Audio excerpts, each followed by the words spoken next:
that didn't work out so well. All They're looking right. good though right now. Yeah, they are. I've got the game on right now. They're 14-0. Who they Um, playing right now? UAB, Okay. Alabama Birmingham. Well, they should have got Georgia last week. Well, yeah, they should have.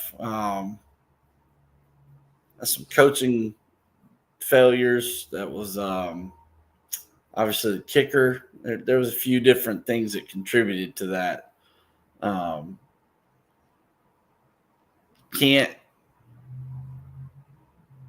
can't take your foot off the gas. That's the biggest thing. Coaching is Coach Heupel.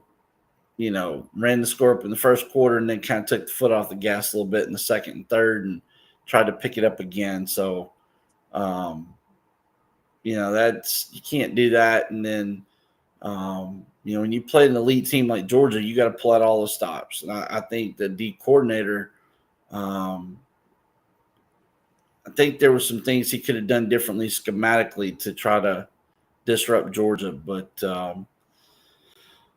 we continue to grow and continue to learn. At some point, we'll Yeah. learn how to close out big games and win. So, but we're live. Want to welcome everybody in on a Saturday.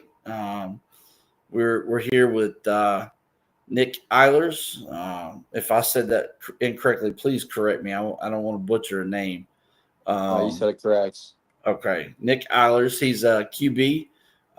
Spent time at Elmhurst University in Mount St. Joseph. He's had some professional opportunities already in the indoor and arena world. He's looking to progress his football career, and so Nick and I have been chatting a little bit here prior to going live, and excited to have him on board as a client. So we're going to take some time and get to know Nick and talk football with him. I'll go ahead, as we were talking, kind of coming into the live. I'll just go ahead and ask you, what's your take on the whole Nico Iamaleava, Joey Aguilar trade situation, basically? Looks like Joey Aguilar in Tennessee won the trade as of right now. Um, Tennessee looks hot. They look really good. We were just talking about the Georgia game last week, how they took their foot off the gas a little bit and kind of let the Georgia game slip. But I think going forward, that's a good learning lesson for them to adjust and understand. Hey, we can't do that. We gotta just send it so we don't lose any more games, especially in the world right now with the 12-team playoff. You get one, maybe two slip ups, and especially playing in the ACC, that second slip up that makes things real scary then. So they got the one, got out the way, and I think going forward that they have a good shot at making a shot at the playoff and possibly at a national championship. But of course, right now, of course, my Buckeyes, we're number one team in the country, and I'm saying we're going back to back. I've been really high on Julian Sand since he came in, since he transferred from Alabama, and I think he's gonna be the one that does some crazy stuff in a Buckeye uniform. But back to the Nico thing, that's kind of a really messy situation right now. Yeah. I don't even know where he goes after this. I don't know if he sticks around another year. He'll probably hit the portal if he can have a somewhat decent season and see if he can improve his draft stock. There was a report yesterday from somebody close to the program at UCLA that said that he and his family are already considering transfer portal options. And so Yeah, that's they crazy. basically, the rule now is if you fire your head coach, your entire roster has 30 days to hit the transfer portal. After 30 days, they have to stay put. So he's got, what, 27, 28 days left since the Yeah. firing, that he's got to make a decision one way or the other. So, you know, sometimes parents can become over aggressive handlers. some parents try to live their own dreams through their kids. Some parents just become wrapped up in the overall money dynamic of the business of sports. And sometimes parents lose sight of what's important, and they can influence decisions that can mess your career up completely. I mean, he's at school number two. He left Tennessee making 2 million a year to now he's making like 1 or 1.25. He's 0-3. He's got less talent around him, and they're calling him a bust. And so you go to school number three. Why should somebody pay you big time money again? All you do is bounce around, you know. Yeah, Um, it's a scary situation to be in if I were him. I think his dad, I think his agent, I think all the people in his little inner circle gave him some really bad advice, and they've set him on a path of failure. Basically, um, he can transfer portal. He can declare for the draft next year, but then he won't be a real high draft pick because what does he have to stand on resume wise? Yeah, You know, um, he holds the ball too long. He doesn't do well reading through his progressions. Everybody has said it. If that first primary receiver is not open, he doesn't throw it. And so, I mean, it leads to a lot of sacks. Um, and in the world of college football and pro football, you've got to get rid of the football quickly. You can't hold the football. And so, um, and I think, too, this is a lesson that the star rating system is severely flawed. And I think you have to have people that really know how to evaluate and project talent to determine if those stars are legitimate or not. And I think in this particular situation, I don't necessarily think he was a 5 star coming out. I think he was probably at best a 3 star. Um, you look great against inferior competition. And obviously, he was heads yeah, above his high school competition. That didn't necessarily mean he was going to be a big time QB in college football. So, um, I, you know, I hate to see it. I hate to see him having so many problems, but sometimes people in your circle don't always have your best interest at heart, and what their thoughts are and opinions can influence you in the wrong ways. And so um, it'll be interesting to see what happens next. It really will. Tennessee needs to jump on it and try to grab some of those linemen because we're a little thin on the defensive front. We could use another O lineman or two. I know Virginia Tech fired their head coach the very next day. So again, all those players have 30 days in the portal. So um, there'll be some chances for some other teams to kind of pick up some additional pieces to the puzzle, maybe supplement some injured people on their roster. So um, it's NFL free agency basically, just with a different name, but um, yeah, it'll be interesting to see. But I've been impressed with Joey Aguilar so far. Obviously, he's an older guy. He's cool, calm, collected. He doesn't get rattled very much about anything. Um, yes, his mo is that sometimes he's not real accurate. He overthrows, um, and I think that Heupel's been able to work with him a little bit and help him fix his footwork and some of his mechanics. And he's doing better with that. I'm not going to say he's excellent at it now, but he's doing better. And he went toe to toe with Georgia. I mean, he had us in a position to win. yeah, You know, talking about coaching decisions, they had 3 timeouts left, and now they give you the 2 minute timeout like the NFL. So technically, you have 4 timeouts in your pocket. Why do you go try to kick a field goal? Why don't you attack down the field and try to score? You've got a QB that's been on all day, literally just about perfect. why do you take the ball out of his hands at the end of the game? That part I don't agree with. Um, Timeouts to stop the clock, attack down the field. Maybe you get closer to the 20 and make that kick even more of a chip shot. But, you know, what was it they say? Ifs was it ifs and buts were candies and nuts. So I've never heard that before. I think that's a southern saying. We have some unique sayings down here. So, um, I'm gonna learn that real quick. but I don't know. You win some, you lose some, and like I said, I agree with you. I think Tennessee got the better end of the deal. I think that Nico is regretting his decision. His little brother Madden was at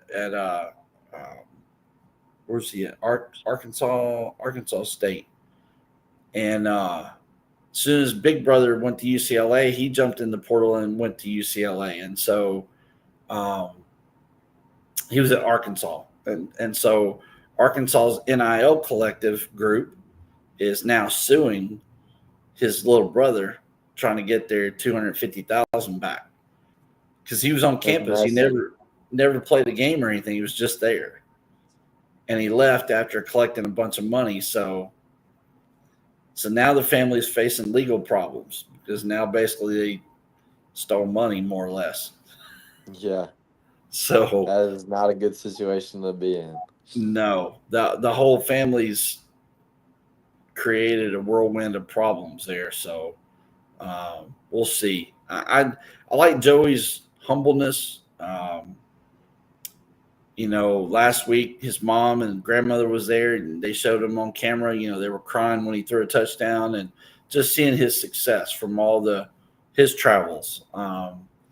And so I'm curious to learn though about your in comparison to that. I mean, you've had some travels, obviously. Um, Talk about where your journey started. Obviously, you're from the Cincinnati area. Where did you play your high school ball at? Yeah, so I went to Springboro High School.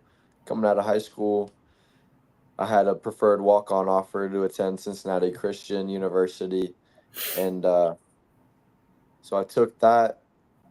And the first year that I was there was the second year of the program's history, Wow. and so a startup program. There had been some word around the school when we all got there that the school was going financially bankrupt. And so bringing in the football program was to try and help that situation out. And a lot of promises from the school on organization or on facilities and how everything was going to run, and how in 4 years when basically we're all graduating, how this is going to be a successful program, turned out to be the school closing down. Wow. And so within those first, because I was there for 3 years before the school closed down, and within those 3 years, it was just kind of a lot of adversity with no football stadium to play at. We were practicing all around the city of Cincinnati, traveling to UC's facilities, traveling to, I'm trying to think, I forget what the school's name was, some local high school. We're going to their facilities where then we're practicing at the old Cincinnati Bengals practice field, which is the Cincinnati police station, how they used to practice there. We're practicing on AstroTurf, and then we're practicing outside of our school with barely 100 yards, just grass that's marked off that was getting torn up. Once you were there for 2 weeks, that grass was kind of done for, and so every day was something new with where we practicing. The weight room had limited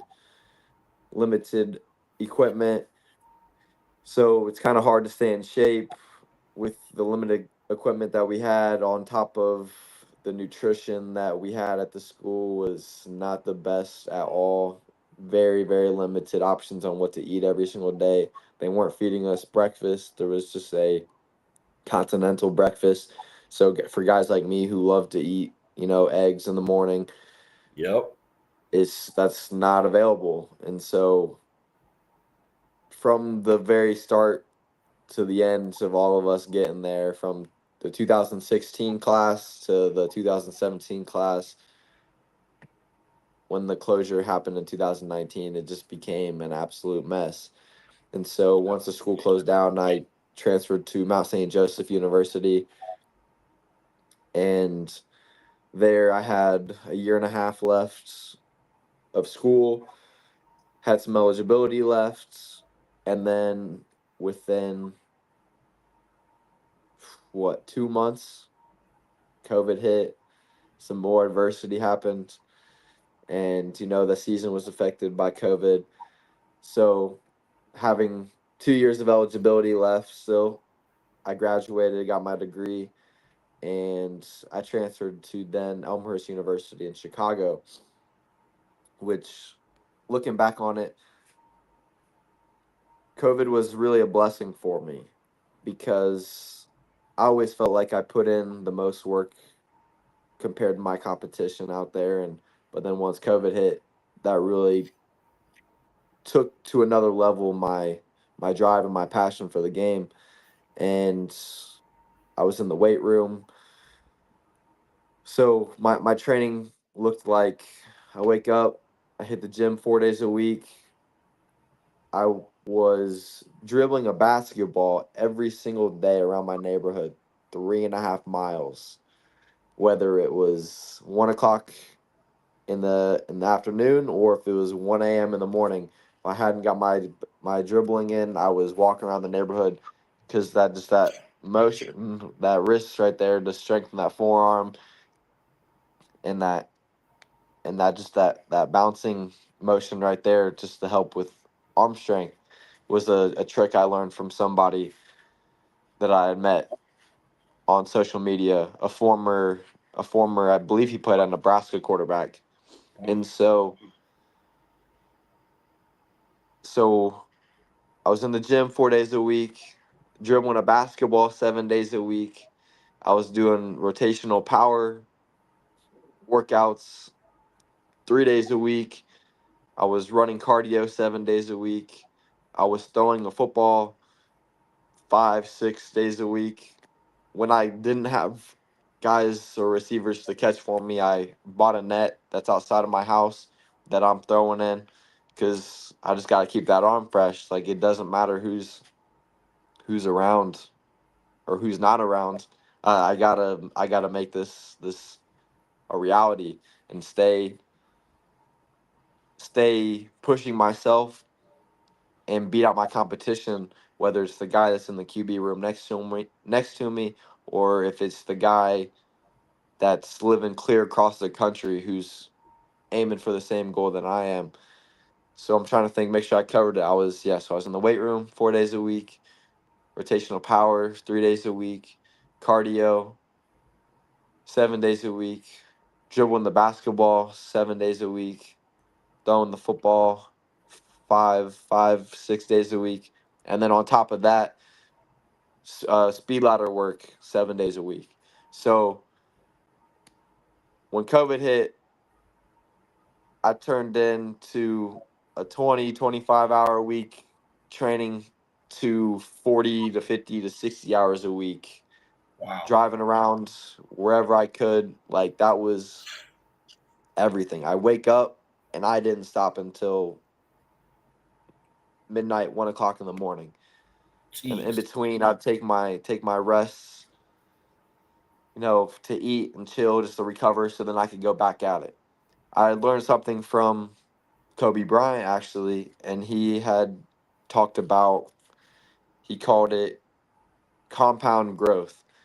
So Correct. if you're in the gym, you're working out 3 days a week, and your competition, or in my case, that turned into me, if you're working out 3 days, 3 times a day, you're substantially getting better, a lot better, faster than somebody that's only putting in 3 or 4 days a week, a couple hours. And so I heard that when I was beginning to start all this extra stuff in my routine.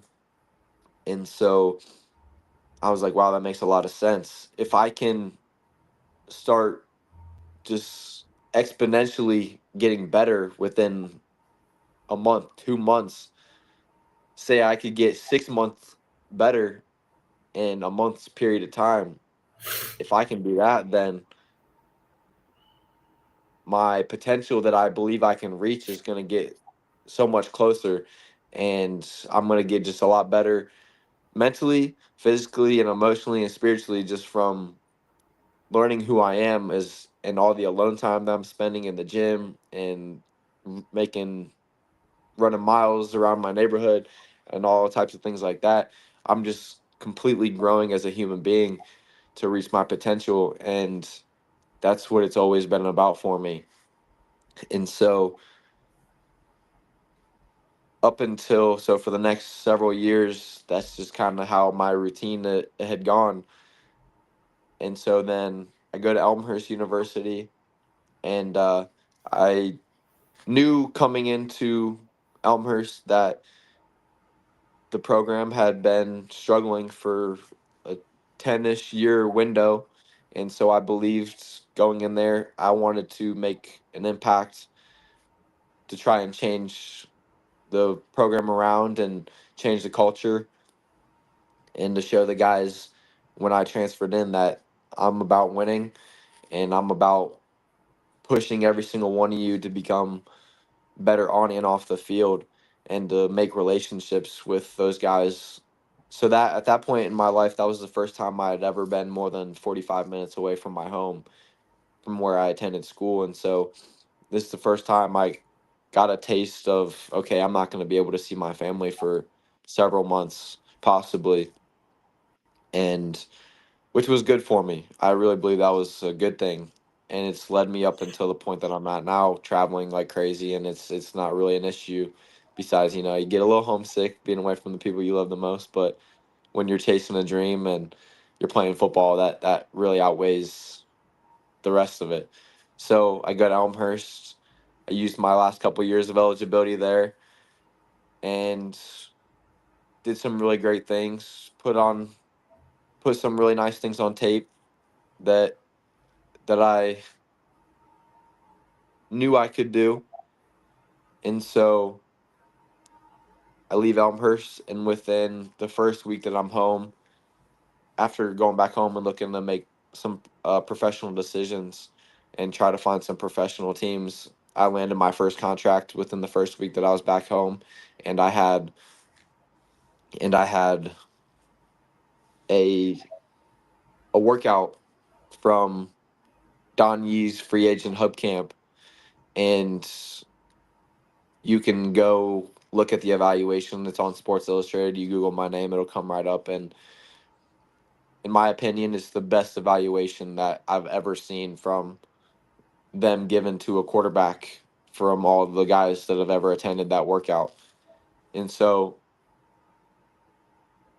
no, seeing that evaluation, knowing I landed my first pro contract within a couple months window was very, very, how should I word this? It basically told me I was on the right path and to keep going towards what I'm pushing for. And all the Yeah. work that I've put in is slowly starting to pay off. Mhm. And so I landed my first contract with the Rapid City Marshals. I was there for a period of time. I've been all over the arena landscape playing for a different bunch of teams, as you know. Yeah. Um, it's kind of been crazy, with the arena stuff. You sign a contract, and if you have one bad practice, or they feel like you're not a fit within 2 or 3 days, they could possibly send you home, which has happened to me once or twice, and I've met a lot of guys along the way that have experienced the same things. And so it's all about the next one. Yeah. Don't get too discouraged, and you got to keep pushing, because tomorrow could be the day where it all changes.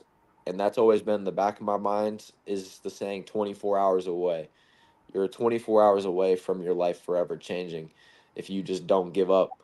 And one other thing I also keep in the back of my mind, the saying keep going. Me and one of my brothers, Darion Turner, that I played with at Elmhurst, that's just always been the thing that we've always kept telling each other. And me and him, he had some things going on where he had to leave and he ended up joining the military. And so we've always stayed connected through social media and phone calls and whatnot. And that's just always been something when we're sending each other motivational things or trying to keep each other up through the highs and the lows of life and the things that you go through personal on the daily. It's just at the end of the day, keep going. Yeah. Because if you can make it just in the back of your mind, like they talk to you about in like Navy SEAL training, is just make it till tomorrow. You make it to tomorrow, quit tomorrow. And if you just keep thinking quit tomorrow, then you never end up quitting. And you make it and you finally hit that door and you get to it and you open it up and it's like, oh, this is the one that I've been working my entire life for. And so, Mhm.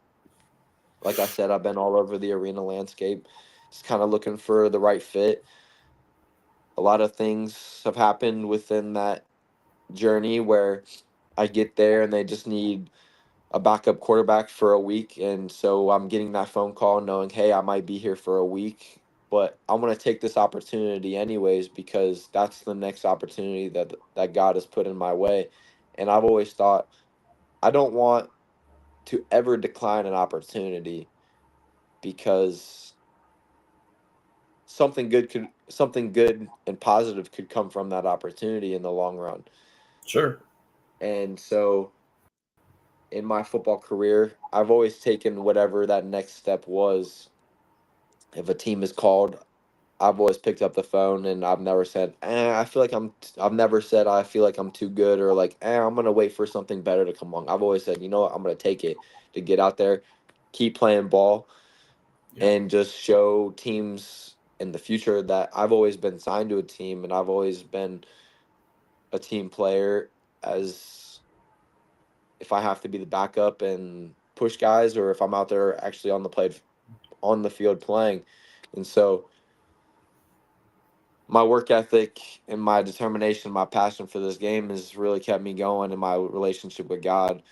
And so I'm at this point with you right now, and we're trying to con- trying to push this further along and really make something happen and tell my story to the rest of the world.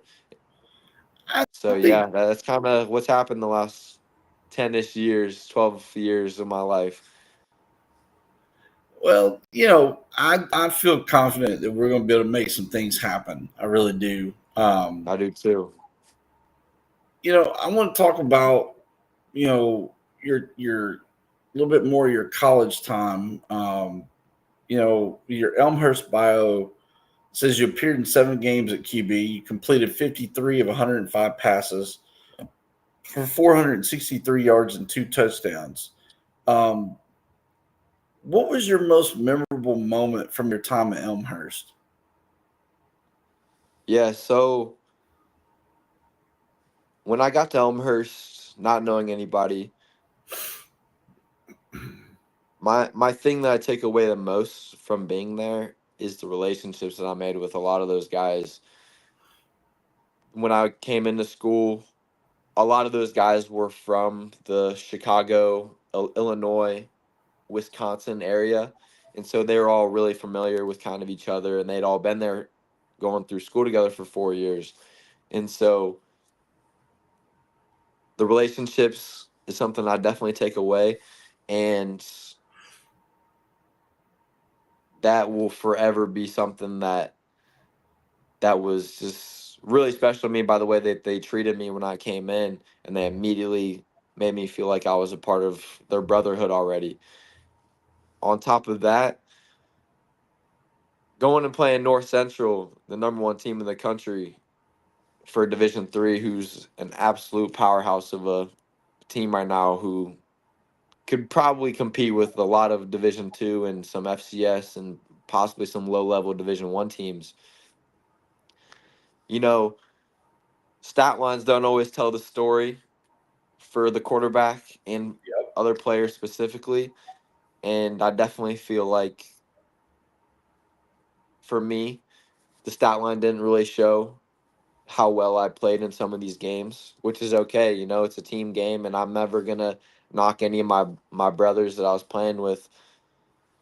But coming out of that North Central game was a really big eye opener. If you go and watch that tape, by the way I played, not just looking at the box score, was like, oh wow, like I really just played extremely well against the number one team in the country, even though the score was 77-7, and the box score didn't look pretty 100%. If you go watch that tape, it was like, oh wow, this was kind of a sign to myself that like I can play with the best competition in the country. And so leaving that game was like, oh, all right. All the work that I've put in to get to this point, that COVID stuff and everything, it's like, okay, it's like just little signs here and there that have showed me like you're on the right path. Even though it's not where you want to be necessarily right now, just take another step forward. Just go sleep tonight, wake up tomorrow, see what tomorrow holds. Like I said, 24 hours away. It's just always been like, who knows who I meet tomorrow? You Yeah. know, who could I possibly run into that believes in me and what I can give and my talent, my potential. And that's always been something as well I've always had in the back of my mind. It takes one person to believe in what you can offer, and anything can happen. And I feel like my story is very similar to Kurt Warner's.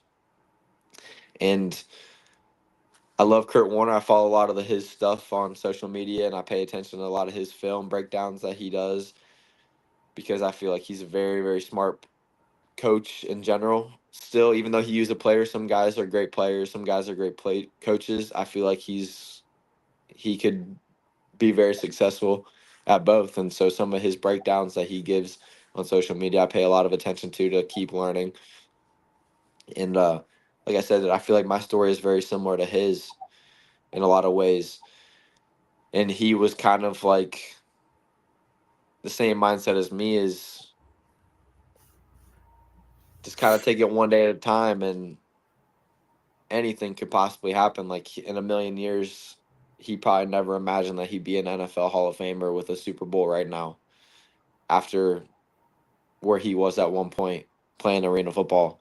And so yeah, man, it's life's crazy, and I've really been blessed in a lot of ways, and I've gone through a lot of adversity, but that's never deterred me from who I am as a human being and how I've treated others and the way I attack every single day with my work ethic, and where I believe that I'll ultimately be by the grace of God. What what type of offensive scheme were you running while you were at Elmhurst? What type of scheme were you operating in?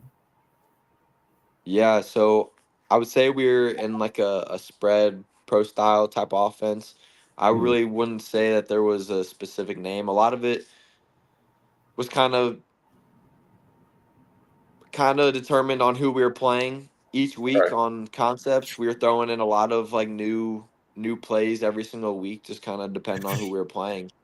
And if we thought that this concept right here that we're going to throw in could work, we're going to throw it in for the week, and we're going to run it several times, and we're going to go back to some of our old stuff. But I definitely think that we were in a spread system. Another thing, going back to the Elmhurst stuff with some of the adversity that I'd gone into, was the offensive coordinator at the time when I had taken my visit there. He was the sole reason that I believed that was where I was supposed to be. Okay. And that was where I made my decision, was off of that coach at the time. And when I could, because I believe the relationship between offense coordinator and the quarterback is one of the most important relationships in all of sports, is because once you can become one together and I can understand why you're calling this play, that's how we begin to execute and become successful. And I liked a lot of the things that he had showed me in our on my visit, and I believe that the relationship that I can make with him off the field as well could have been a very great one. So I go all through the summer believing this is who my coach is going to be. And 2 weeks before we report to camp, I get a phone call from him saying that, hey man, the school wants me to get vaccination, wants me to get the vaccination right now, and that's just something that I'm not looking to get at this point in time in my life. Yeah. And so they want me to step away if I don't get this vaccination. He said that that's the route that I think is going to happen. And so 2 weeks before the season begins, I lose the guy that made me commit there. Wow. And so 2 weeks into, we go 2 weeks later, we have a new OC that I have no idea who this guy is. And so going through the season, I learned who he was as a person. And one thing that this new guy taught me, which it's kind of it's kind of something that you should already know, but like it's hard to as a player. And he really pushed this on me every single day during practice, is you have to practice every single rep and be as locked in as you possibly can and practice as hard as possible every single day, which really helped me because you go through practice as a young guy and you're been in a lot of different situations with a lot of different coaches at this point in my life through college. And some days we're young, we're immature players, and some days it's like it's hard to get through the practice. And like you look back at some practices and it's like I could have probably did a little bit more in that practice. But when I got to this point, he was really on me about being a perfectionist and being perfect in practice. And so when he got there, up until the end of that year and up until even now, that's something I really focus on, is just not taking a single second to lose sight of a rep or taking any type of rep off. And it's like, I really think too, when I was in camp with the Carolina Cobras, looking back at that, I was the most locked in that I've ever been in my entire life during a camp trying to compete for a spot. And I take that away from what I learned at Elmhurst from our new coach that came in. Because when I was in the Carolina Cobras for a little bit, every single practice, I was leaving and I was like, oh my gosh, like I was killing it right there. Like I was so locked in every single day, every single second of that practice. And it was just tunnel vision to just keep becoming who I know I'm supposed to be as a player. And it was kind of almost an out of body experience, honestly. I was leaving every single practice like I couldn't miss. I was hitting every single throw, and it's something, like I said, like I'm at that point now, which I need as a professional to take this as a business and know that tomorrow I could get sent home if I don't perform today. Which, going as a college player, you're safe. You're not really getting cut as a Yeah. college player, and when there's only limited guys around you to possibly even take your spot, and some of the competition is equal, some of it's a lot less, compared to you, you get comfortable sometimes.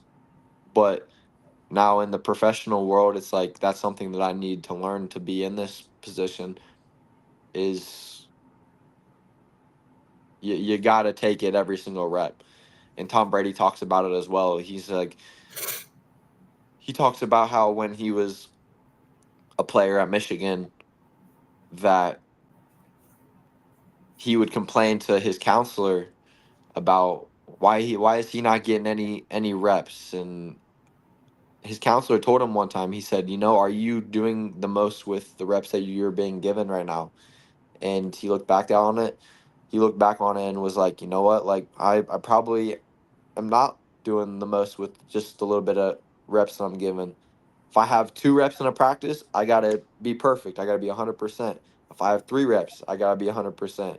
If I have 10 reps, I gotta be 100%. And so it's learning to take what you're given and making the most out of it is something that I've learned as well on my journey. And when you do that is when people become able to give you more.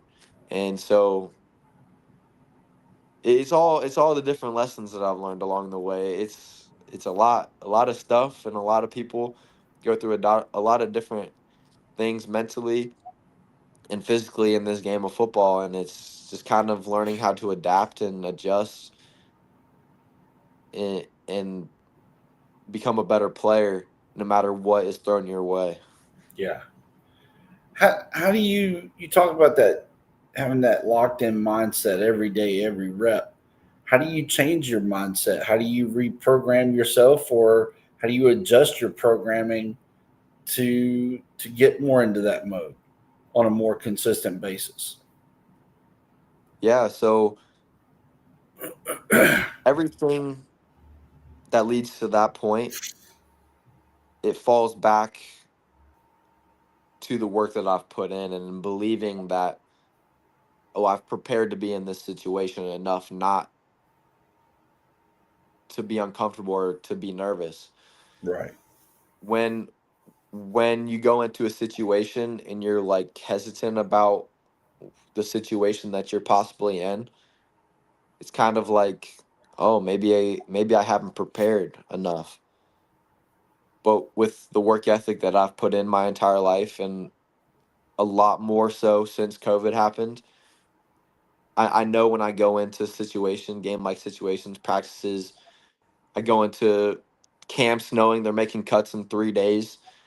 It's like, okay, I've put the work in to be here. It's time to go execute it. And that's how I find myself performing at a high level for sure. It's just knowing I've put in the work compared to my competition, and that work is going to outshine what you're about to do because I'm confident in myself that I've outworked you by hundreds of hours. You're. I've heard you mention it several times too, just in these first few minutes talking. How big? How big has your faith been in this journey, and keeping a positive mindset and working through adversity each stop along the way? Yeah, it's been ginormous. It's been the one thing that's kept me going. It's been the one thing right now in Nashville since I've moved here within this last week that's gonna keep me going and keep me even keel is just because so growing up I went to a Catholic grade school, K through 8, and then I went to a public high school. Growing up, that had always been something that I like to learn about.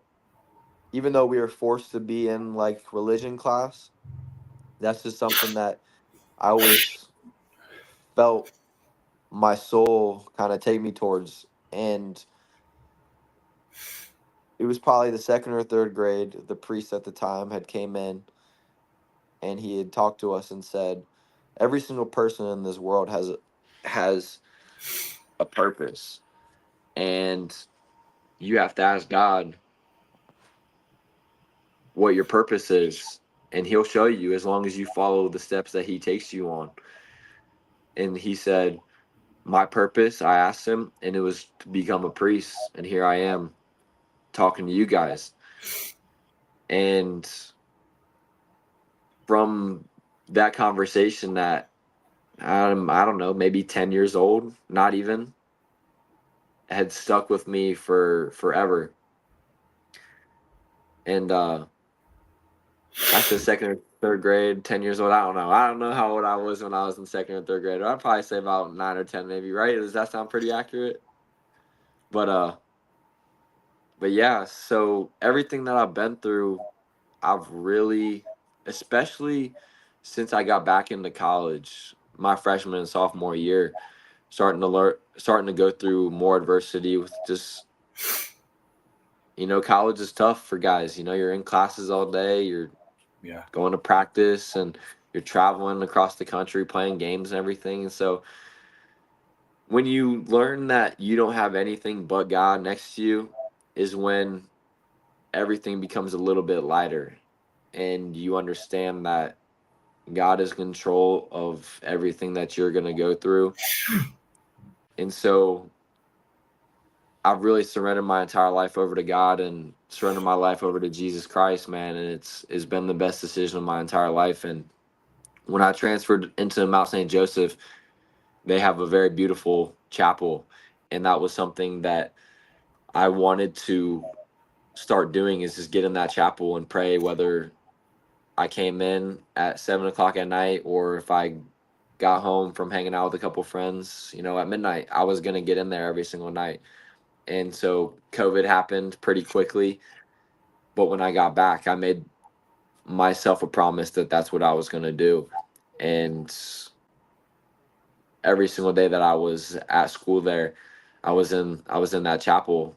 Sometimes I go home at 1 o'clock after classes, because COVID was kind of crazy and we weren't really practicing a whole lot right away. And so I'd go in there before I'd go home. Like, it was just something that was very important to me, to go in and talk to God and get on my knees and just be in front of my Father and just be very personal.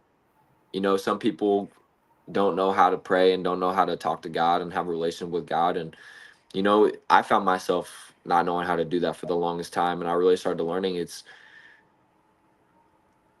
like you and me having a conversation, and it's like having a conversation with your mom or your dad or your brothers and sisters. If you're open with them about the things in your life, then continue to be that way. And that's how I go to God, is I talk to him about every decision that I make.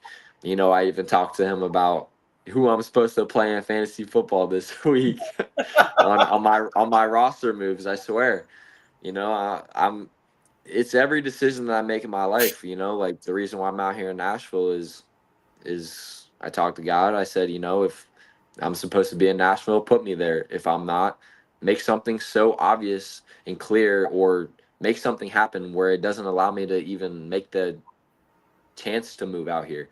And Yeah. it's just being so direct about, you know, everything you want, everything you're feeling, all your emotions.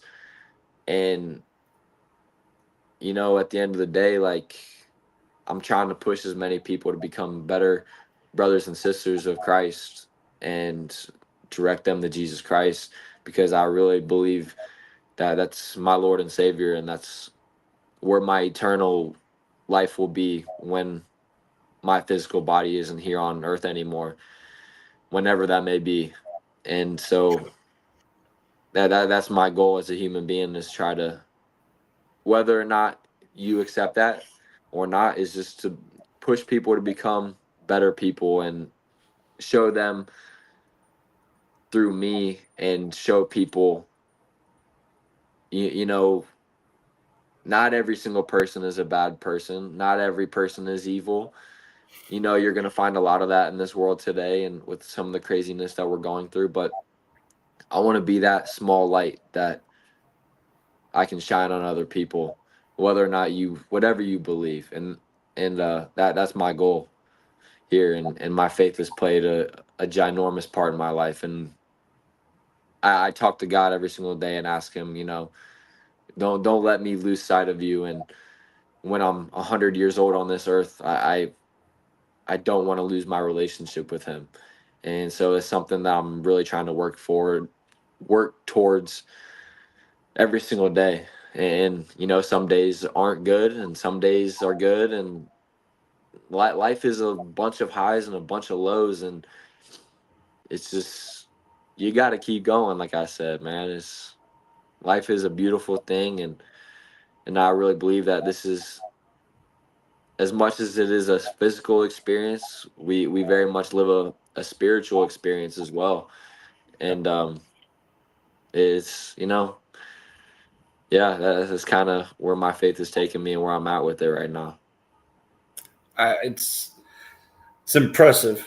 So, like you said, some people are not as in tune, you know, the man upstairs, and a lot of people don't know how to pray and talk to God, and a lot of people are I don't want to say ashamed or necessarily, I guess maybe embarrassed or just shy about expressing their relationship with the man upstairs. And so to hear you speak about it, that's pretty impressive. I have to say, I appreciate that. Thank you. it's. I believe that a lot of things going on in this country. I think we've gotten away from church and God and things that provide people with a foundation, life wise, that put them on a positive path moving forward. And so I think until we kind of get back to some of that, I think um, a lot of the craziness in the world, unfortunately, will continue. It's you just see it in everyday life, and I think when the internet and cell phones and all that kind of stuff started coming about in the early 90s when I was in middle school. um, they were some of the best inventions in the world and some of the worst inventions in the world. um, they created a lot of problems, and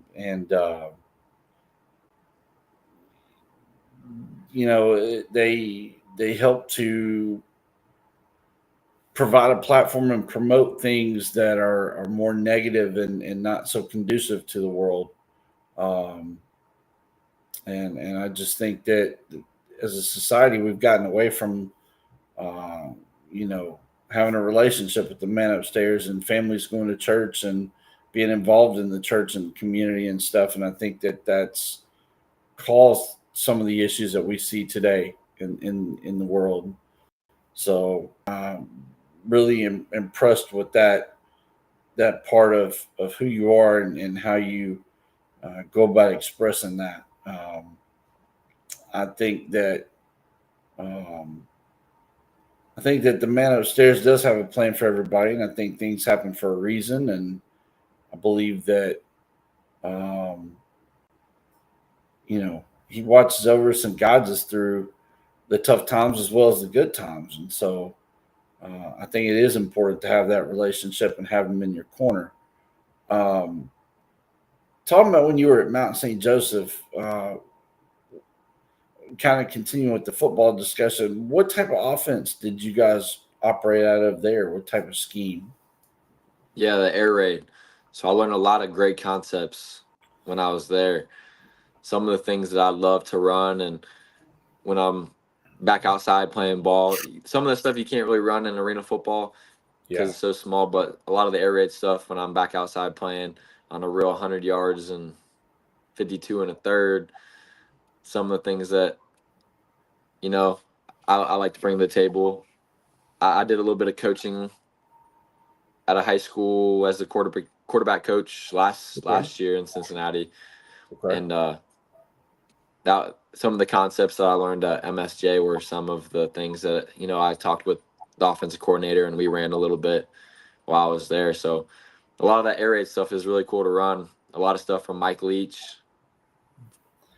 that I've Talk about learned. And talk about that scheme. What give for people that may be watching that maybe don't necessarily know or understand completely, can you give a little bit of background on the purpose of that particular offensive scheme? What was it designed for, and kind of talk about the intricacies of that offense? I'm not asking you to give anybody strategical secrets away, but just generalized ideas about the air raid and what it is and what it's designed for. yeah, it's definitely about stretching the defense as much as you possibly can and making them have to cover the entire length of the field. It's about finding space. It's about being smart. You need a lot of smart receivers to adjust routes. It's a lot of, you're running a route. If you're open in that space right now, cut your route off and I'll find you. Throw your hands up and I'll find you. It's a lot of checks at the line of scrimmage, and a lot of what I see as a player, it's a lot of telling you, hey, I like this route. Instead, I like a slot corner, or I like a slot fade because I see one high, I see two high. It's like I said, it's a lot about just finding space, and you got to have a lot of smart players around you to Yeah. be able to pick up what you're trying to do as an offense. And it's a lot of trying to throw some home runs too, which I love to do. Is throw the ball, throw the deep ball. Girls love the deep ball, they say. But yeah, man. I'm trying to think. A lot of it, I never learned about any type of option routes until I got into the air raid either. They call they call it like stick option or Y option, stuff like that. A lot of the stuff that Sean Payton would run, Tom Brady would run some of this stuff with New England. Like I said, Sean Payton would run a lot of this stuff with Drew Brees. A lot of option routes, a lot of throwing to the running back. That's why Alvin Kamara would absolutely eat some games, and he still does. Yep. You're giving him an option to match up on a linebacker. It's a lot of isolating and trying to find one-on-one matchups, and who you like is okay. I like this matchup because this is how they're playing it. We're stretching them out the entire length of the field. It's kind of hard to play zones, play zones necessarily 100% the way you would want to play your zone. It's a lot of trying to get the defense to get into the formation and coverages that you want them to be in because you're running five wide. You got to cover five guys, which only they can either send a zero blitz to get to me, which then I'm throwing hot off of if you know how to adjust your offensive line and your protection, or like I said, if you're throwing hot, then somebody's going to be open right away. And if I know as a quarterback who I'm throwing hot off of, you can't stop that. And or if you want to just pass rush four and you want to play everybody else in the cover three or cover two or cover four, whatever you want to do, as long as I'm not sending all my routes all the way down the field to get covered. But even if I am, the point of it is to have smart guys that you're not running to go get yourself covered. If you, like I said, if you are running a route and you're open now, sit it down and I'm going to find you. It's really hard to defend if you have smart guys, a smart quarterback who knows how to adjust protections. And that's why people who run the air raid type of stuff are trying to score 40 to 50 points a game, is because it's hard to defend. And that's kind of the premises of it. Put up a lot of points and outscore your opponent and kind of get into a track race with them. And a lot of teams can't run a track meet with some air raid teams. Give us a scenario. You talked about adjusting protections multiple times there. Give us a scenario of a defense that you walk up to the line of scrimmage and you see this particular defensive scheme, this particular setup. Talk about what that scheme is, and then how do you adjust your protection and the play call in order to be successful? Yeah, so I'll go back to like the zero blitz thing. Zero blitz means that everybody's man on man. They're sending six guys, maybe even seven. If they feel like I'm not going to be able to see who that other guy is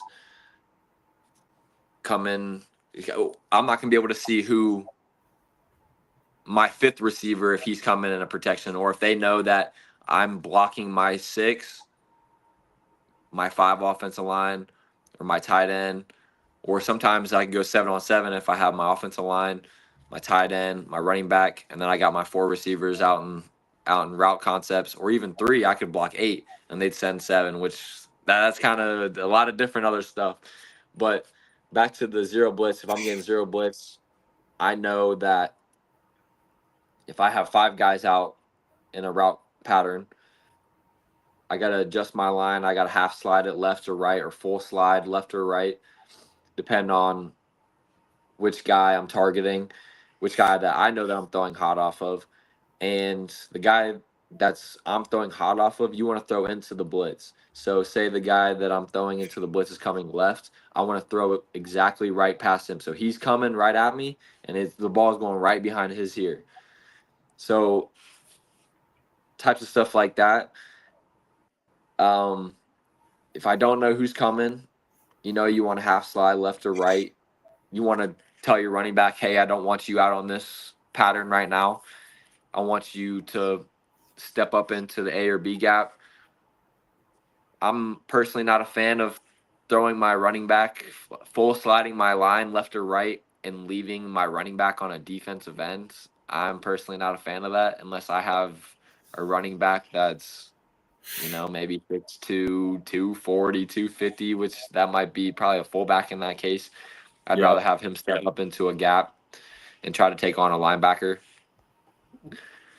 But yeah, a lot of guys, that's something that I've learned a lot from Kurt Warner too, is a lot of guys don't have protection plans and don't have hot reads, and that gets guys killed out there. Is when you don't have a protection plan on on where you're going to throw the ball if they send pressure, or vice versa, stuff like that. That's how you lose in situations, in big situations. A lot of teams like Todd Bowles and stuff like that, some of the best offense or best defensive minds, and guys like Matt Patricia are gonna confuse coverages, show different shells, Yeah. walk guys up to the line of scrimmage, make it very unclear on who's gonna be blitzing, who's gonna be dropping into coverages. But if you are set on your base rules on, hey, I'm sliding my protection this way or that way, my running back I know is got to take this guy, I'm hot off of this guy, then you can be a lot more successful in the passing game. And me as a defensive coordinator, if I were to ever become a defensive coordinator, that's the way that I would play my defense. I'd show different shells of defense, or I'd even show the same shell every single time and mix up coverages. Show the same shell so it looks the same every time pre-snap, but once that snap happens, it all changes, and that becomes very confusing. That's probably the way that I would play it, and I would walk guys up to the line of scrimmage, make it unclear on who's coming, and I'd have to make your offense be prepared and be smart enough to know their assignments, and you got to beat me by being technically sound. So that's the way that I would do it if I was a defensive coordinator. Which that's just some of the things that you're seeing a lot with some of the defensive geniuses in the NFL and college football right now. Yeah. You, you talked a lot about Kurt Warner and his story. Um, I'm sure you've seen the movie American Of Underdog. course. I've seen it least 15 times. I watched it last night, as a matter of fact. That's perfect for this conversation. uh, I have a Roku TV, and I've learned about the different streaming channels and applications. And BYU TV, Brigham Young University TV, has their own channel, and that movie is free right now on there, and as well as Invincible with Mark Wahlberg. Um, Watching the movie and seeing his story and all that stuff at the end with the credits telling all of his journey and what's happened since and different things like that. Um, what part of his story really resonates with you? What part really got your attention?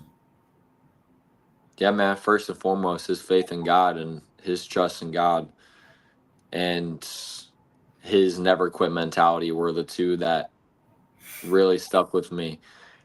He battled a lot of doing in his life and with his football career, especially with his college and a lot of coaches not believing him, especially when he first got to the NFL. He, I believe it was with the Packers. Yeah, it was with the Packers. They Mm-hmm. had cut him pretty soon, and he was like, "Whoa, like you're making a terrible decision right here. Like you don't know who you have in me. Like, just give me a shot." And they're like, "Oh no, sorry, son. Like it was a But pretty what was the nice shot you lesson? came." What was that lesson though that he learned in that moment? What was it that caused that consequence or that chain reaction of that situation? What was it that? What was the reasoning behind that? The reason why he got cut Yep. because he didn't know the playbook. Well, Right not so there, much he didn't know the playbook. He was scared to step out on the field yeah, yeah, and because he, put himself out there and be vulnerable. right, He said, "Oh, I've only been here a day. I hadn't had a chance to even read the playbook." Well, yeah, that's your fault. If you've been here a day, you had 24 hours to read it and try to somehow make some sense of it enough that when your moment came, you weren't scared to step on the field. So he pretty much learned a lesson about preparation and um, being willing to step out there in the moment, regardless of whether you feel confident enough or you feel like you're prepared enough.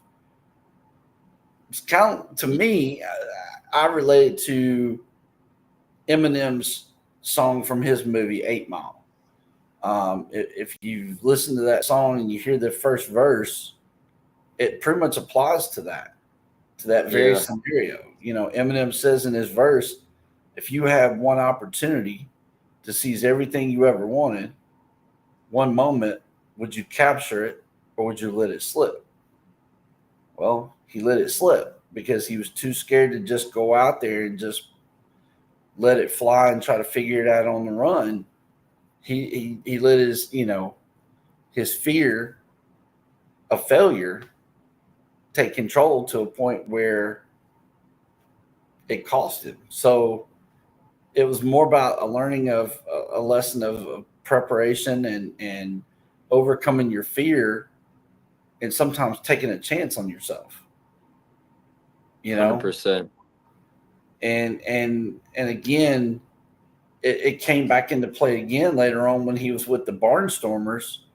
When the owner of the team approached him in the restaurant, he was like, "Oh man, this is some kind of circus. I don't want nothing to do with this." And it was kind of this thing like he was kind of scared to step out on a limb and just take a chance. Yeah, it was 909 football. Yeah, it was new. It was different. It was something that had never been done. But who knows? Like you said, you never turn down an opportunity because you never know who you're going to meet or what's going to happen out of that opportunity. And so I think he learned along the way of, you know, taking chances and I think he learned more about preparation as he went along, based on that. And that particular situation, you know, you got to roll the dice because that particular year that he walked in there, uh, that you were probably pretty young, or probably maybe just a few years old. But anyway, Brett Favre was the king of the hill there. Like that was his, first few years on the spot, and then as you saw, they had Ty Detmer. Um, they had Mark Brunell. They had three proven QBs. You Yeah. know, and that was when you had Andy Reid, you had John Gruden, you had Steve Mariucci, all on the same staff. You had this Hall of Fame coaching staff. You know, and you've got to be willing to roll the dice and bet on yourself. You may not know the playbook, you may not be confident that you know it thoroughly. Just go out there and let it fly. See what happens. But as soon as the coach figured out he was scared to step on the field, he was like, all right, I'm done. Like, you're out of here. It was your chance. And so I that's kind of my take on it. I think it's an amazing story, and I use it with every athlete we come in contact with, whether they become a client or not. Guys talk about chasing the dream, and um, you know, not sure if it's possible. And I mean, Kurt Warner was 28 as a rookie. This is a guy that sat for 4 years on the bench in college. This is a guy that bagged groceries at a grocery store. That's a true story. Like, Yeah. that's where the Barnstormers found him, was bagging groceries. Um, you know, you just have to keep plugging away, like you said, keep going. You got to keep plugging away and take your opportunities where they come, because you never know what's going to happen. You never know what's going to come out of all that. So, um, I was curious, like I was asking you, kind of the part that got your attention, and um, I think too his faith. I noticed that part. I really picked up on that part. Even when he was talking to his girlfriend, Brenda, she talked about her faith and things that happened after the Marine Corps, and I think they were a match made um, in heaven, and I think that they were meant to be together, and I think they helped each other, to walk that journey. Um, I don't think without her, I'm not sure that he makes all those stops, and I'm not sure that journey continues that way. So, um, I love the movie. Like I said, I almost watch it every other day. Yeah, it's a it, great movie for sure. it is. And then even like, Invincible, he went to an open tryout. He bet on himself in an open tryout, and made the team and got an opportunity. And where he made his money was special teams. You know, running up and down the field on kickoffs and punts, throwing his body around, hitting people. But he did what he had to do to get that opportunity and to keep that opportunity. So, um, I think, given your story, certain aspects and bouncing around, and adversity at different places, and you know um, being here a day, there a week, whatever, and not really finding that place where you stick. I think in a lot of ways his story can be a motivation to you. Just stay at it and keep plugging away, because that's basically what he did. He just never gave up, and never lost confidence in himself and his ability to perform. So, um, I was curious what your take on that movie was. Yeah, the one of the things that I really liked as well is when he was in the office with the Rams coach, and he was telling him, he's like, This is my time. Like, I'm built for this. Like, this is everything that I've worked for. Basically, is like this is my moment right here.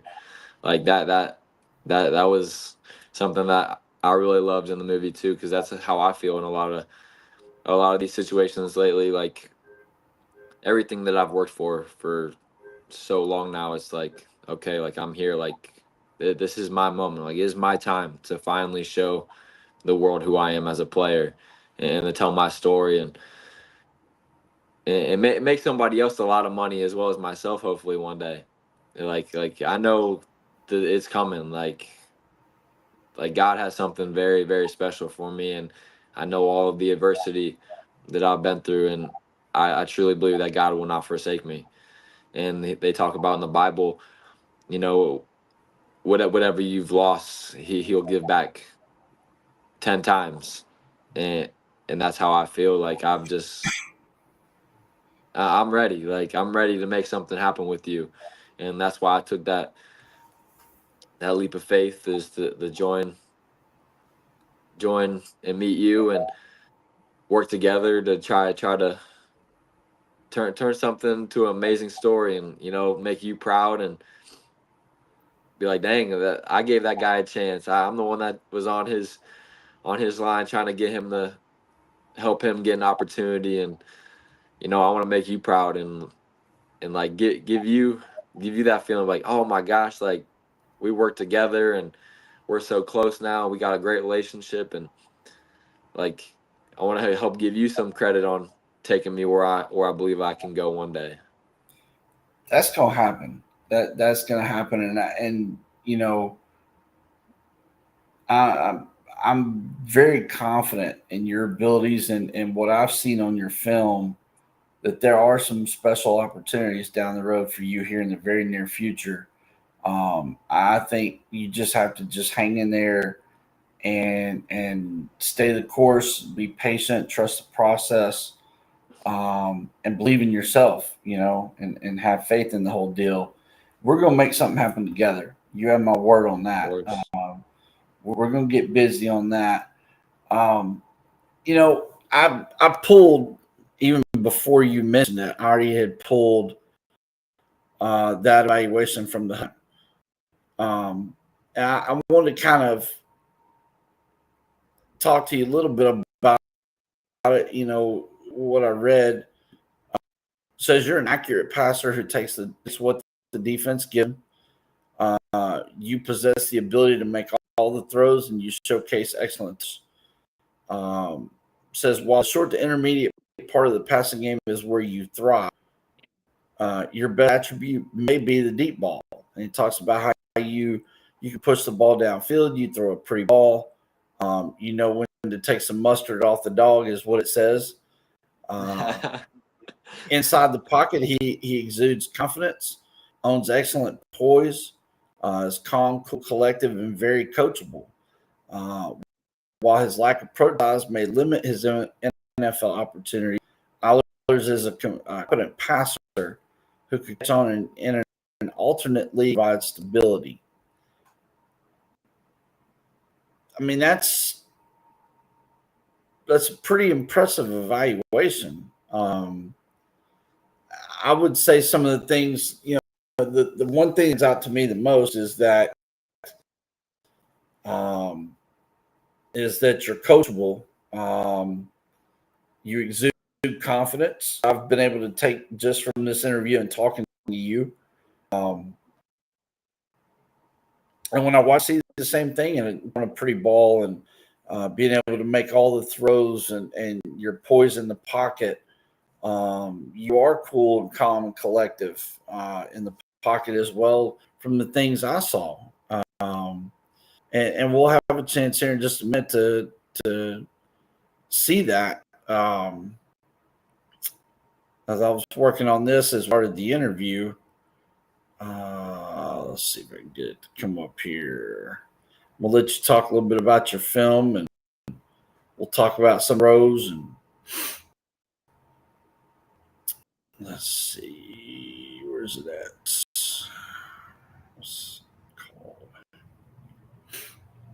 Let's see here. Excuse me. Oh, the allergies and sinuses are kicking up with this weather changing. I Yeah, it don't know if you definitely is. notice it here or not, but it changes about every 15 minutes. Yeah, some lady last night was telling me and the guys that I was working with that we need to get some saline solution to Yeah, avoid a bad sinus infection. golly, man, I tell you, it changes every 15 minutes around here. I can assure you. So here's your film. You're 6'10". This is your pro film, as a matter of fact. Let's see. All right, there we go. Take that volume on film. So talk about some of these throws here. Yeah, man, that first one was my first ever touchdown pass, professional touchdown pass against Omaha Beef. We're late in the first half, under a minute left, and we needed to score. I think we were down like maybe two scores, maybe even three at that point.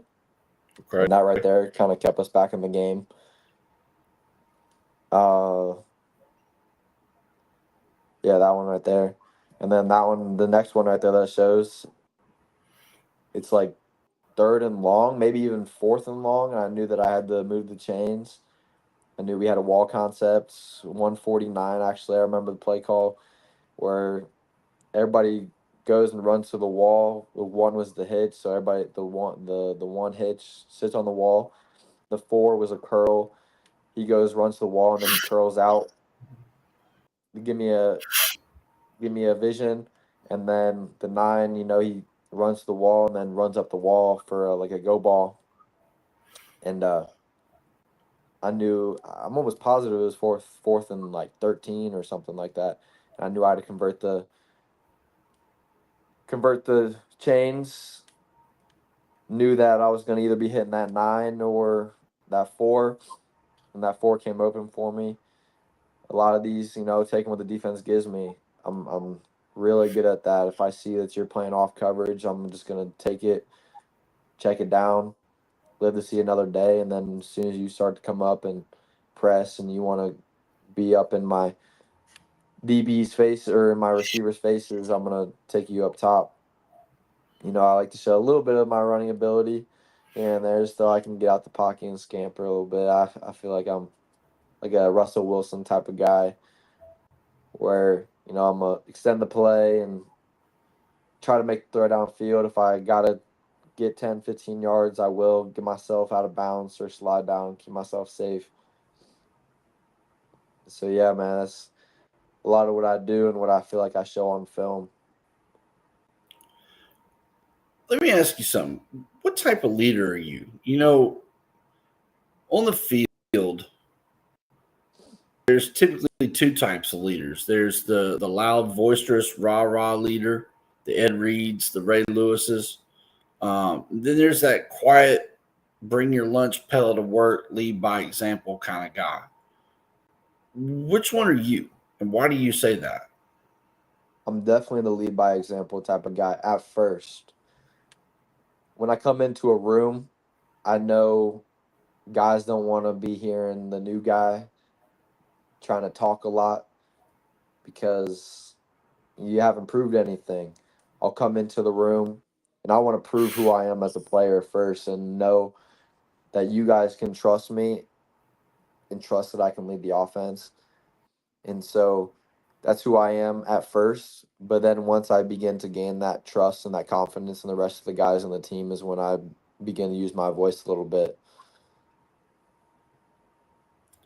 I pulled up this college film you've got out there. Talk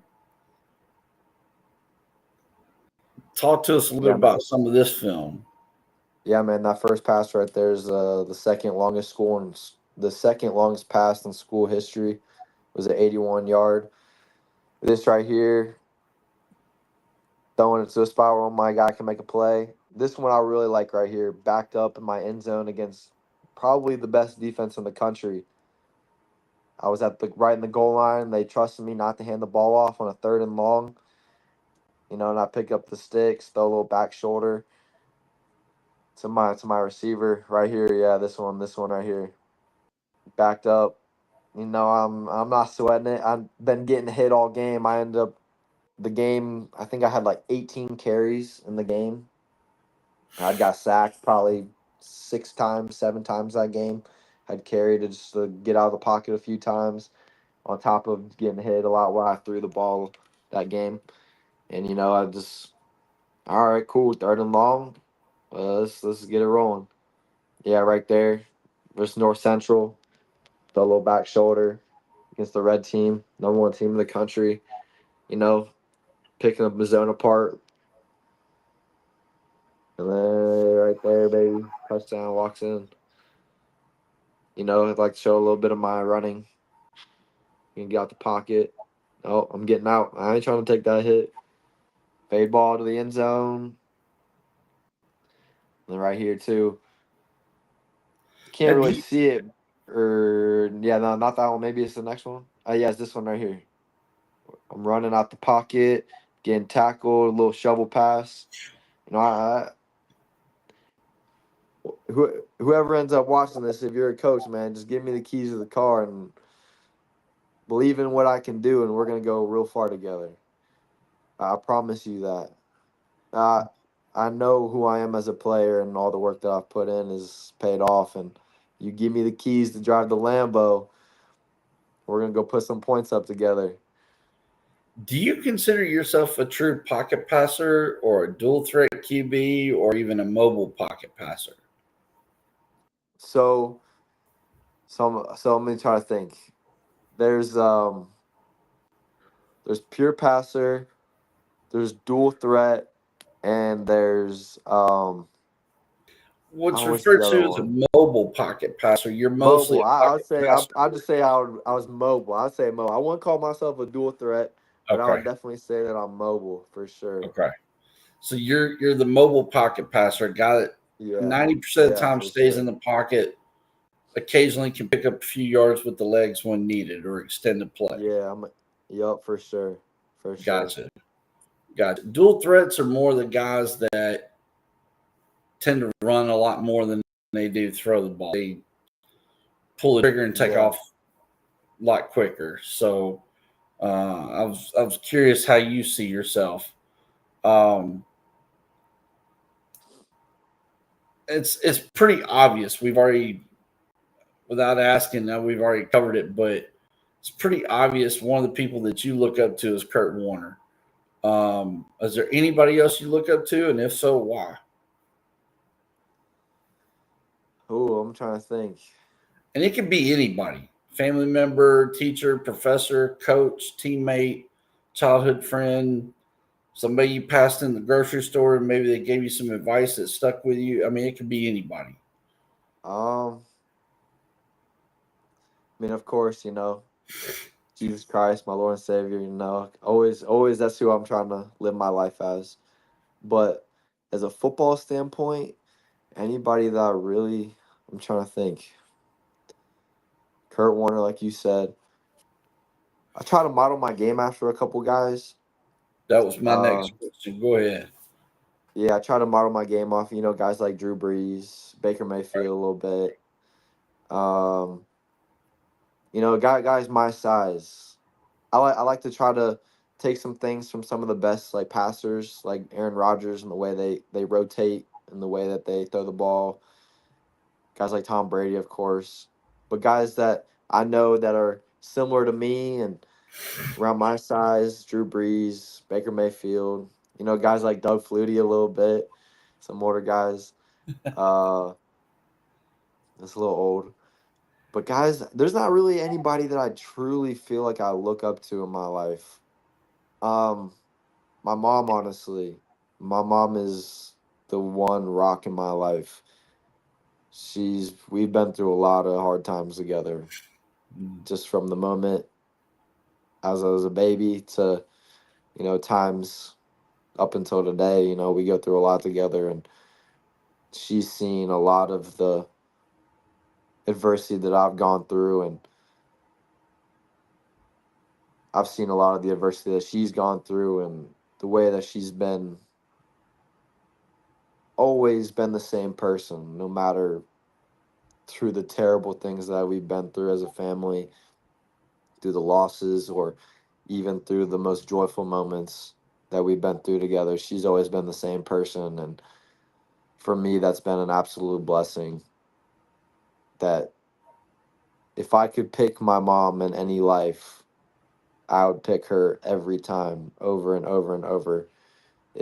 We have the best relationship in the entire world, and she's my best friend in the entire world. I honestly call her probably 5 times a day. Like, no exaggeration. When I'm at school, I'm playing ball, and just I wake up, give her a call, see how our day's going. A couple hours goes by, she's doing work. When she gets off of work, I'll call her when she gets off of work, or if she's out running errands, see what she's doing, see how our work day went. Then around dinner time, see what they're having for dinner, see what she's gonna eat, see what she's been up to the last couple hours. Call her before I go to bed, and like, seriously, like, I call her at least 4 or 5 times every single day.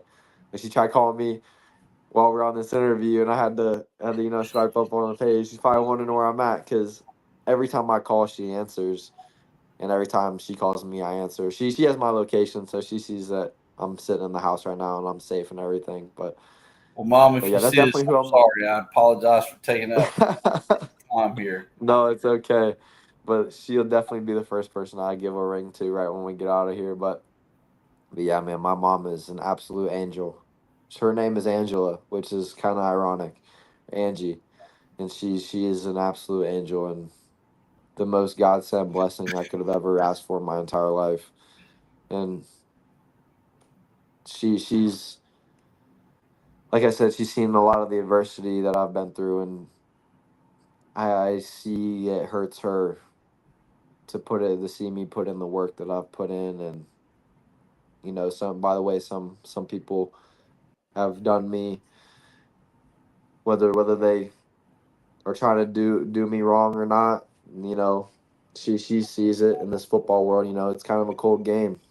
A Yeah. lot of it's cut and throat, a lot of cutthroat stuff that happens, and a lot of politics that happen with this stuff. And she's seen it, she's lived it since I got into this stuff.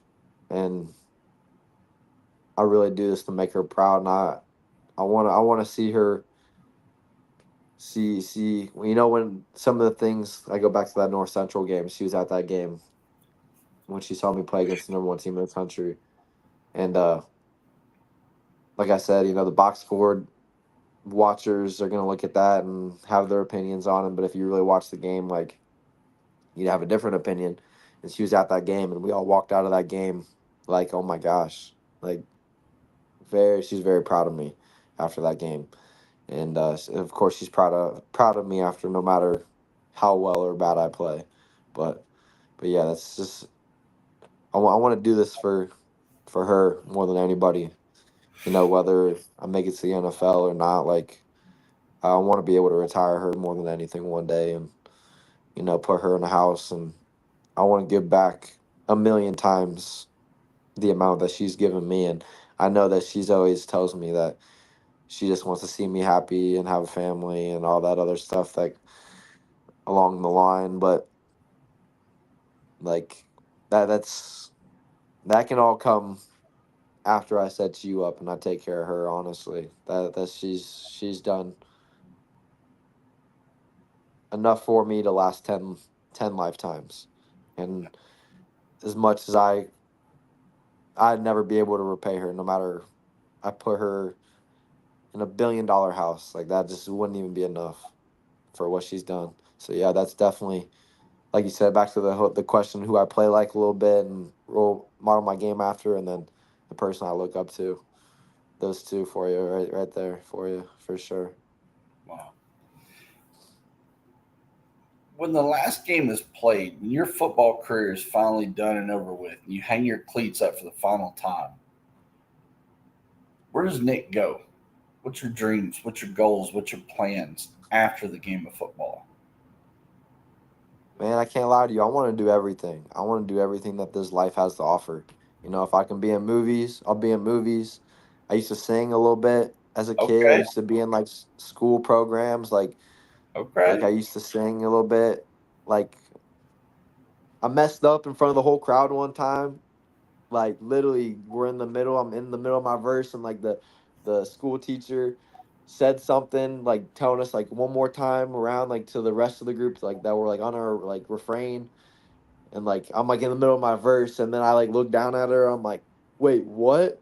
In front of all these people, and it's just like, oh, I just, but yeah, man, like I want to do everything. I want to give back to as many. I want to give back. You know, I want to make a lot of money so I can give back to people that have helped me in my life. You know, I want to give back to the less fortunate.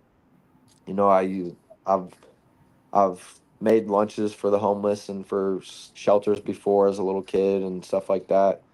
Um, like I said, I'm a huge eater. I love to eat from my Italian bloodline and that we had talked about before. And I'd love to open up a restaurant. Me and my mom talk about opening up restaurants all the time and food trucks and stuff. We got a lot of really great recipes that we've came up with ourselves. Some recipes, some that we've had from some restaurants that have closed down that literally on my birthday this past year.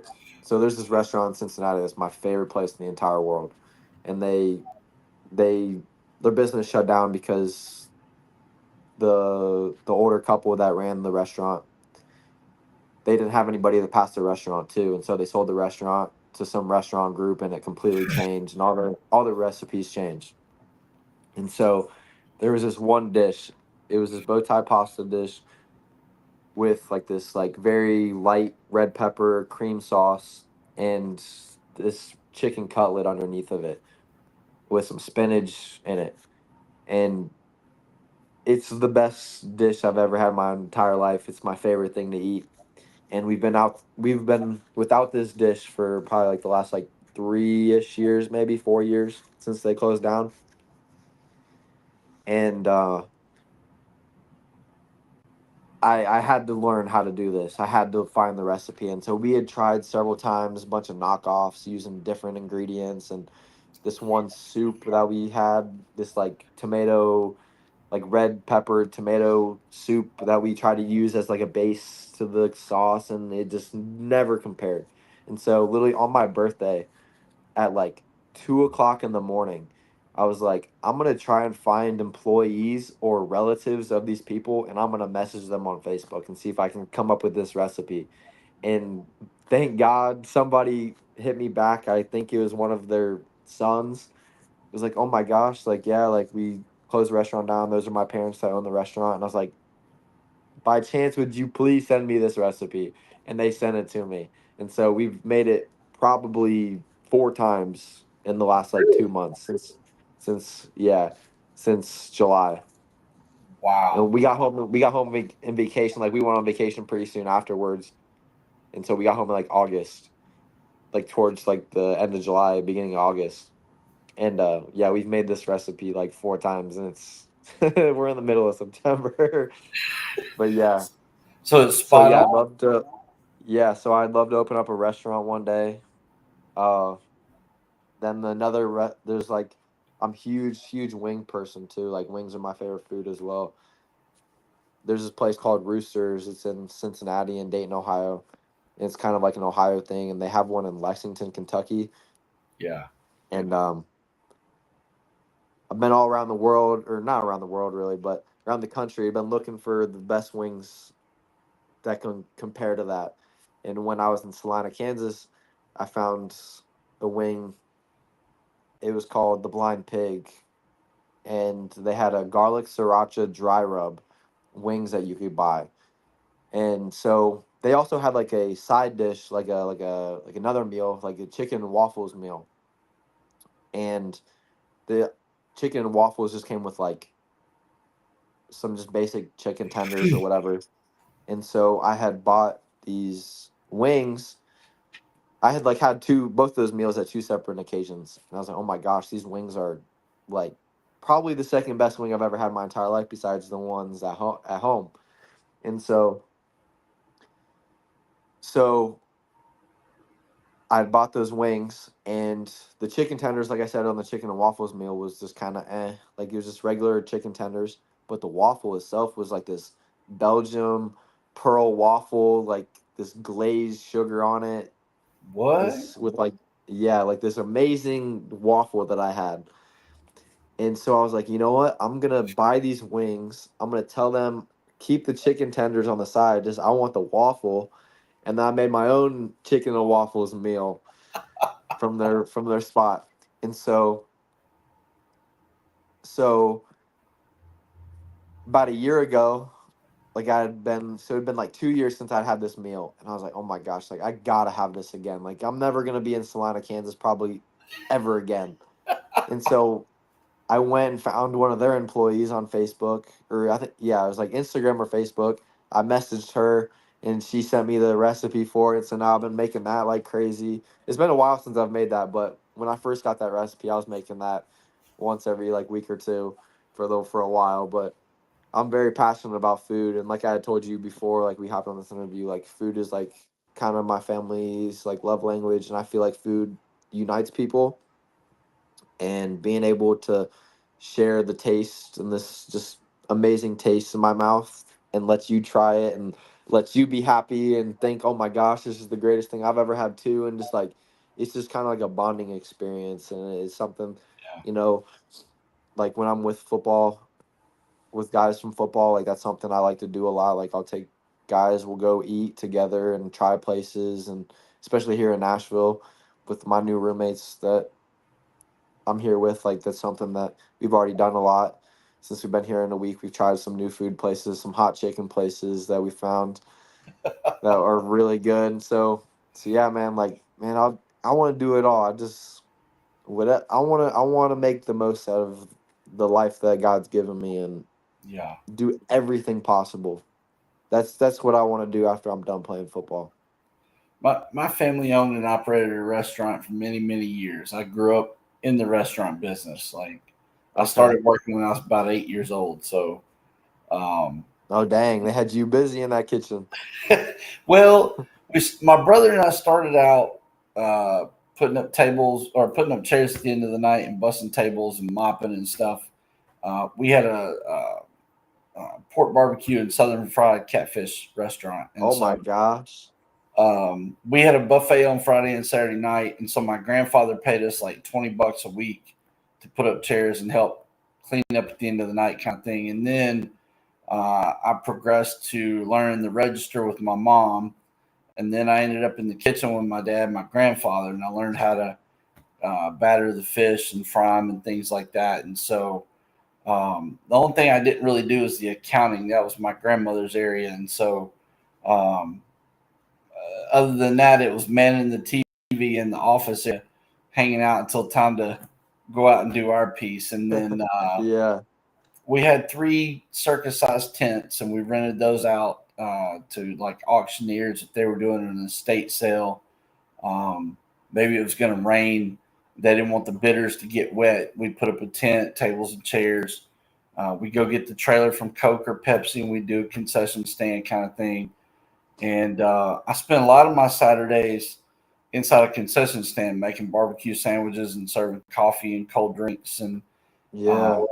had the radio and listened to the Tennessee games on the radio while we were working. Or I got a portable TV one year for Christmas, and I would take it with me, and we'd try to watch the game on TV. And so my childhood was working. When the county fair came, we had a booth at the county fair, and so that's really what I did was I worked, and then I played baseball, and then when I got to middle school, I transitioned to football, and I did football through the end of my high school career. Um, and after my family's restaurant closed in '92, when my grandmother died, um, my grandfather lost motivation and didn't really want to do it anymore. And he offered it to my parents, and they were burnt out working 6 days a week. And when you're in that line of work, it's hard because you 6 days a week, and Sunday is the only day you have to cram a whole week's worth of family life and activity into church, washing clothes, Right. the house, cutting the grass, family time, homework, whatever. And so they didn't want it, and my dad and grandfather ended up selling it. and both retiring early. So me being the oldest and firstborn grandson, I never got a chance to inherit the restaurant, and so um, my two children didn't get a chance to experience it, much less learn some of the life lessons I learned way back then. And my dad, he's got two, me and my brother, who's 3 years younger than me, and my aunt's got two boys, but they're a little bit younger than us, and they don't really remember the restaurant. Me and my brother are the last two to really remember that and be a part of that. So I loved it. I mean, you get good at it, and your restaurant becomes popular. Your name's known throughout the community, and we used to have judges and attorneys and politicians and police officers and just people from all walks of life would come through, and we get a chance to interact and meet, and it led to some connections that at different times provided some life benefits. I'll just say, I remember I remember one night my dad came and got me in the office, and he was like, "Hey, come here, I want to introduce you to somebody." And so there was this gentleman sitting in a booth, and we had the original part of the building, and then my dad helped build this huge dining room where we had the buffet set up. And so, in the old part of the store, it was booths and some tables, and this gentleman was sitting there, and he was like, "I want you to meet so and so. He's a scout for the Oakland Athletics." Oh, And so dang.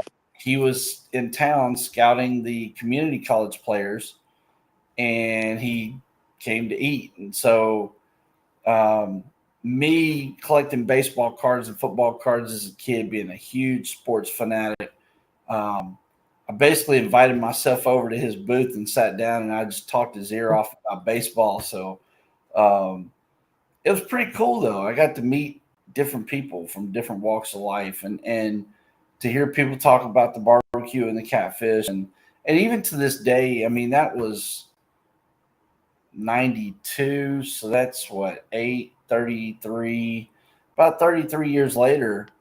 There's some older generation people still around, and we'll run into them at different places, and they'll say, "Man, I wish y'all were still open. We love that catfish, and I missed that catfish on Friday night." And it's pretty cool to Yeah, see that is neat.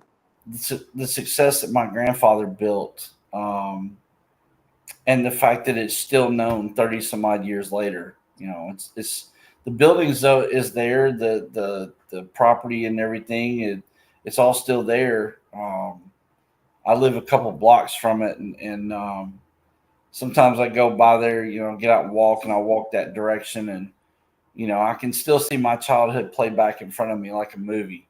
Like every time I get Yeah. near the building, I just look at it, and I can see different nights and different times, and remember things that went on. And so um, I spent 3 years at McDonald's before I joined the Corps.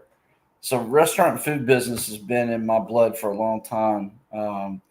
I talk to my brother sometimes about it. I'm like, maybe we should get a food truck or something and start the restaurant back up or whatever. And um, he works for the railroad, so he's pretty busy with his life and the number of hours he puts in. So um, he works up there in Nashville for CSX Railroad, and he's a yard master, basically a manager now. So um, he started out driving trains and moved up to management. But yeah, food service has always been a part of my family. In fact, before the restaurant, my great grandparents owned the building, and they ran a convenience store, like a little 7-day store or a little market or Hmm. whatever.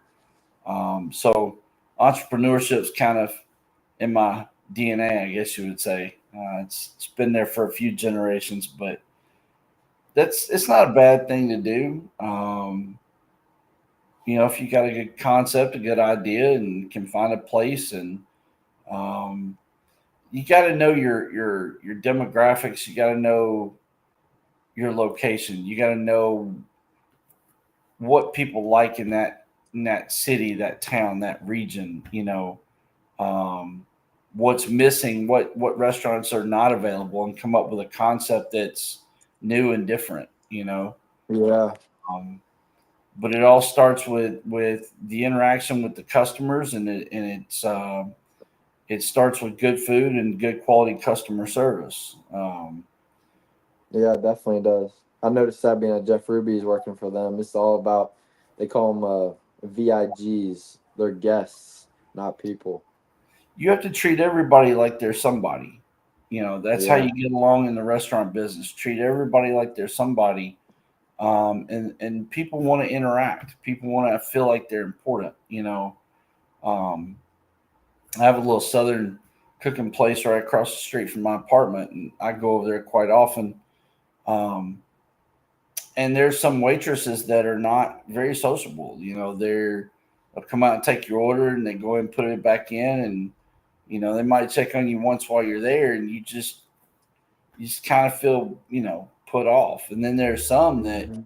they'll come over and talk to you about whatever's going on in that day, what you've been up to. They treat you like you're somebody, and they Yeah. take your order and they make sure it's right, and it's everything's to your liking, and they fill your drink up multiple times, and they come back out and talk to you, and you feel like you're welcome there, and so I think that's kind of lost on some restaurants that they don't treat people that way, and I don't know if you know or not, but Cracker Barrel originated here. Oh, no, I did not. The corporate headquarters is in Lebanon, which is to the east of Nashville, um, probably about an hour down the road. And so the first Cracker Barrel was out towards Manchester, I think, Winchester in that area. Um, and they're having some issues right now. They brought in a CEO that decided to change the logo and the Yeah, that's kind of changed a the problem I've interior of seen. the yeah, she changed the interior of the building. She found out real quick that wasn't going to fly. So um, but the biggest thing that they've got complaints on is their customer service has kind of dropped off and food quality's dropped off. And so I think that's really what they need to focus on. But we love our Cracker Barrel. Takes you back to the old days. It reminds you of the old days, Hmm. old country stores, and it reminds you of better times in the world. Um, the swings, the rocking chairs on the front porch, on Yeah, the it was front of the nice. restaurant, the old store with all the knickknacks and the retro candies and different things. And the logo itself, Uncle Herschel and the barrel, it's just warm and inviting, and people love to see the antiques and stuff on the ceiling and the walls, and it just reminds you of the old days. And so that CEO learned a very hard lesson. Sometimes if it ain't broke, you don't fix it. You leave it the way Yeah, it is. seriously. And so um, she's on she's on the verge of being fired and shown the door. So um, but yeah, I think restaurant life might be a cool thing when your football career is over and start your restaurant. And sounds like you have a passion for food and um, different recipes and different styles of food. Yeah, Um, for sure. I got my son's mother, my second wife, ex-wife. I got mixed up with her at a bar outside the base I was stationed at. She's Italian. Um, They live in the Medina, Akron area of Ohio. I have a Okay. 13-year-old son up there, and her biological father's family, which is Italian, they're from the Rockford, Illinois area. So Yeah, yeah, uh, yeah. Very I used, familiar. used to have the benefit of a few Italian meals from time to time. But yeah, so um, we've run over. Obviously, it's been a great conversation, and I mean I've enjoyed every minute of it. Um, Me too. College football is here. We're 3-4 weeks into the season now.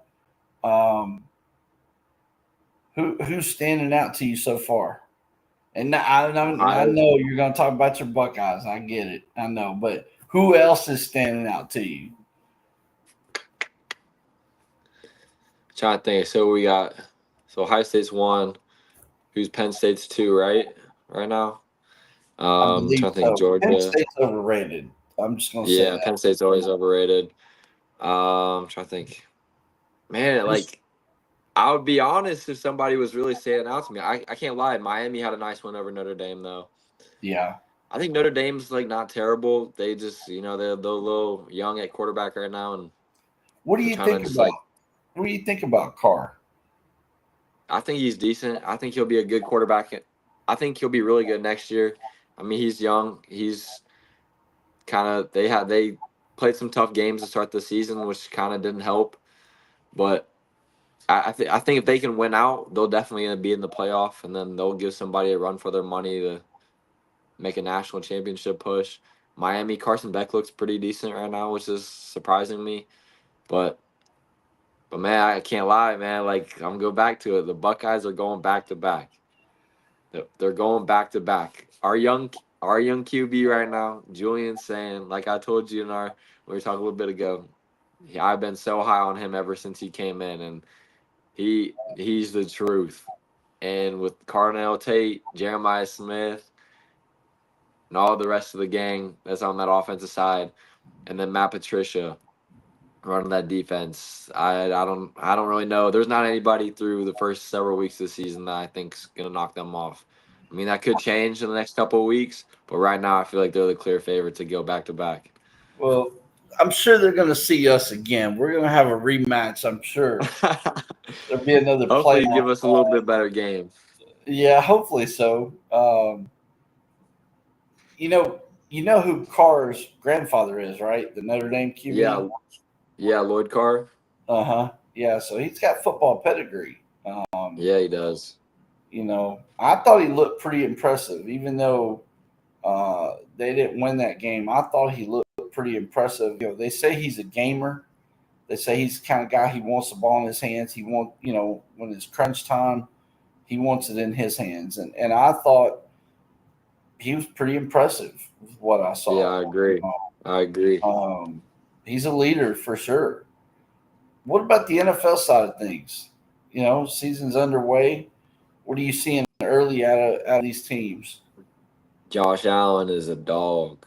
Josh Yeah, Allen is yeah, Josh Allen is he's special. Which I love his story too, being under the radar and yep, going to Wyoming and just I like that. Uh Trying to think. Baker Mayfield, he's doing his thing right now.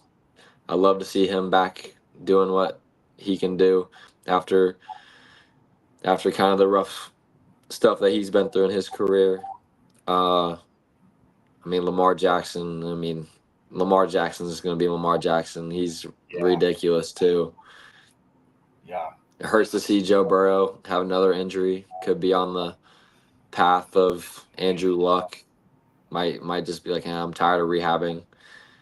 Who else? He's been banged up since his career got started. Yeah, yeah. Who else? I'm trying to think. Who else has really stuck out? Bijan Robinson. He's he's a legit running back. What about Derrick And that, Henry at his age? oh yeah, he might go down as the GOAT running back. He's Even in special. his He is 30s, I so mean, to special. see what he's doing and what impresses me more is his off-season workout videos. Have you seen some of those? Yeah, he's a freak. I mean, Absolute freak of a human. he's He's a running hills beast. and making cuts all the way up the hill, and he's dragging weights behind him. And Yeah, man. I would love to be handing the ball off to him one day. golly, like that dude is just unbelievable. Like the strength and the discipline and the drive, the determination. Dude's like you Yeah. say, he's an all around freak. Truthfully, um, yeah, he's impressive to me. Josh Allen is a dog. I man, that night game was it the last week or whatever? 2 weeks ago. First week of the season. Yeah, just went nuts. Um, I was highly impressed with that. So yeah, Yeah, who he's a gamer for sure. who? Okay, you've already said the national championship. Who do you think will end up in the Super Bowl? What's your prediction?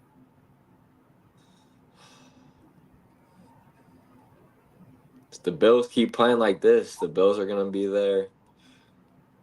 I feel like they finally get over the hump versus Kansas City. Do you think Uh, that's a question I want to ask you? Do you think that the Chiefs dynasty is over? I don't think it's over. They still got Andy Reid, Patrick Mahomes. They're a little banged up right now, but they'll make the playoffs. They're gonna figure it out. Well, here's the They reason I lost a couple asked. close ones.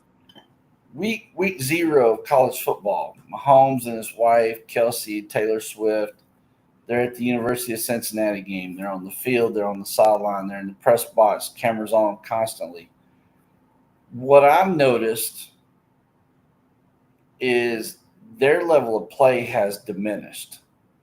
Yeah, it definitely Mahomes looks has. Mahomes looks rough. Kelsey doesn't look like he's fully locked in. I feel like they're just living the rock star lifestyle now. They've won some Super Bowls. They're just kind of content, like, okay, everybody's going to lay down because we're the Chiefs, and they're not laying down. And the Chiefs aren't really. I don't see that same sense of urgency. I don't see that drive, that determination to win. I just see them just kind of running through the motions. That's Yeah, I'd my agree take with on it. that. I'd agree with that. I'd agree with that for sure. But until somebody can really knock them off and they Yeah, can have like 3 years or so without doing anything, then it'll be a little. We'll see. But you gotta think too, like Tom Brady, they look like they're on top of the world, and then they kind of fell off for a few years. And he even talked about it. He's like, man, I went to the Super Bowl the first several years when I was playing, and he's like, man, like this just felt like easy, like what we were supposed to do. And then he's like, we went through a period of time where we went several years not doing it. He's like, oh my gosh, this is hard. Which it is. Like you're playing professional sports, the best athletes in the world, and the best league in the world, and there's gonna be that growing pains where everybody thinks they're gonna fall off, but we'll see. It's definitely gonna be interesting with their 0-2 start if they can turn it around. They gotta win this week for sure, yeah, or absolutely. they're in trouble. Tell everybody how they can find you. If a coach or scout or GM or a player personnel director wants to reach out to you directly, how can they find you? Yeah, you can find me on Instagram, Nick_Eilers. I'm on Euro Players. Just search my name, Nick Eilers. My email is nick.eilers13 @gmail. I'm on Facebook, Twitter, and then my phone number 937-542-9195. I'm on. You can find me pretty easily. You search my name for sure. Just just Google me. Reach out to Mr. Potts right here, or you can find me. I'm not hard to be found. Well, you can find his profile, which will be active today on our website with this interview as part of it. That information has been scrolling at the bottom of the screen throughout the interview. Feel free to call us, text us, direct message us, email us. That information is on our website, our social media channels. If you have an opportunity, we're open and willing to hear and entertain all opportunities for Nick, and we're excited about the opportunity to push him further up this professional ladder and see him get to the levels that he wants to get to. Um, we thank everybody that's watched, everybody that will watch in the coming hours and days. We're excited to have Nick aboard with us. I'm excited that he's decided to come experience the great state of Tennessee and got away from all that Buckeye stuff and um, experience a little Southern food and Southern hospitality while he's down here. So thank you very much, Nick. I appreciate all the time that you've given me, man. You've given me a lot of time, and I appreciate that very much. Yeah, Um, thank you. I appreciate you. I look forward to interacting with you here in the day, the coming days and weeks, and seeing what doors start to open. And I'm gonna get back to finishing this profile page for you, get this interview on there, and I'll get that information over to you later today. Cool. Appreciate you, man. Thank you. Let's make something happen. Absolutely. So this concludes another interview. We look forward to seeing everybody back here again on another Hidden Gems one-on-one interview. I hope everybody has a great weekend. Enjoy this beautiful weather and some football, and we'll see you again soon.